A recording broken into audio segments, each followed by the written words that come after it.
notre cœur avec nos frères et sœurs en Israël.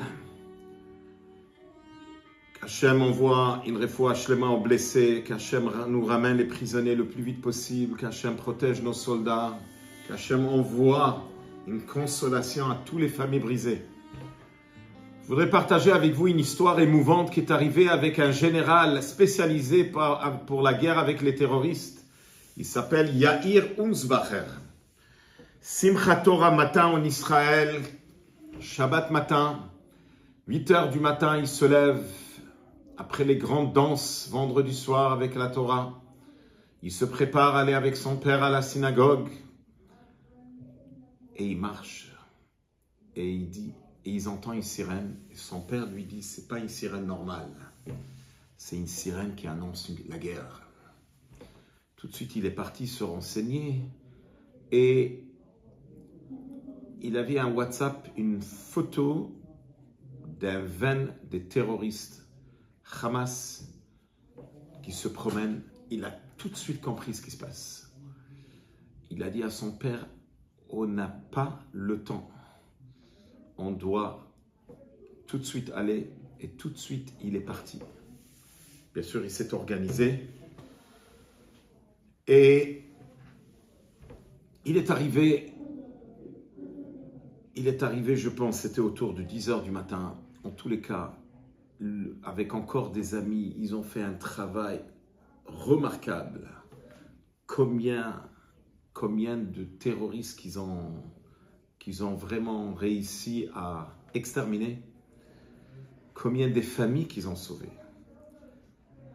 Et ils arrivent dans une ville où vraiment ils ont réussi à se débarrasser de tous les terroristes. Et maintenant, ils essayent d'arriver à ces gens-là qui sont enfermés chez eux et qui ne veulent même pas ouvrir la porte. Ils leur disent, nous sommes les soldats de Tzahal, ils ne veulent pas, ils ont peur.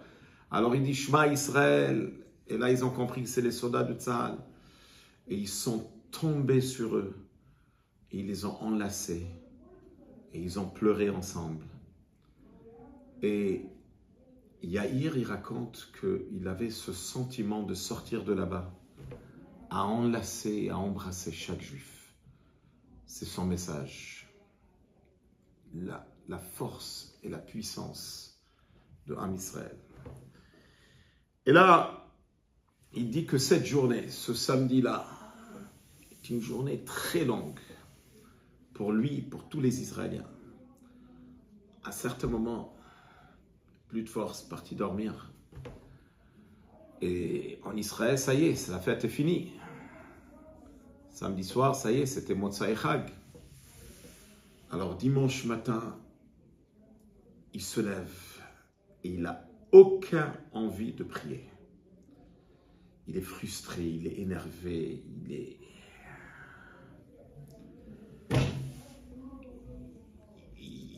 il se trouve pas. Et il ouvre les lettres du Rabbi, les Igrot Kodesh. Et dans sa tête, il pose une question. Qu'est-ce que je fais? Rabbi, qu'est-ce que je fais? Et la lettre qu'il a ouverte, le Rabbi lui répond. Le Rabbi lui dit,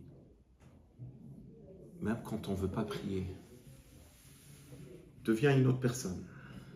Deviens que tu fais partie de Am Israël. Et ça l'a allumé de nouveau. Que c'est pas moi qui va prier. Maintenant c'est je fais partie de Am Israël. Et lui, il vient de faire cette annonce, ce miracle extraordinaire qui a eu lieu, que le plan était le Hamas avec le Hezbollah. Ils avaient un plan que Dieu préserve. C'était le plan de Haman Aracha d'exterminer dans un jour, Yom Echad, à faire un massacre en Israël. Hachem les a changés tous les plans. Donc il faut réaliser avec toute la douleur profonde, on a eu des miracles, des très grands miracles, dans cette journée de Shmini Atzeret qui était Simchat Torah en Israël. Et là, je voudrais passer à la paracha de cette semaine.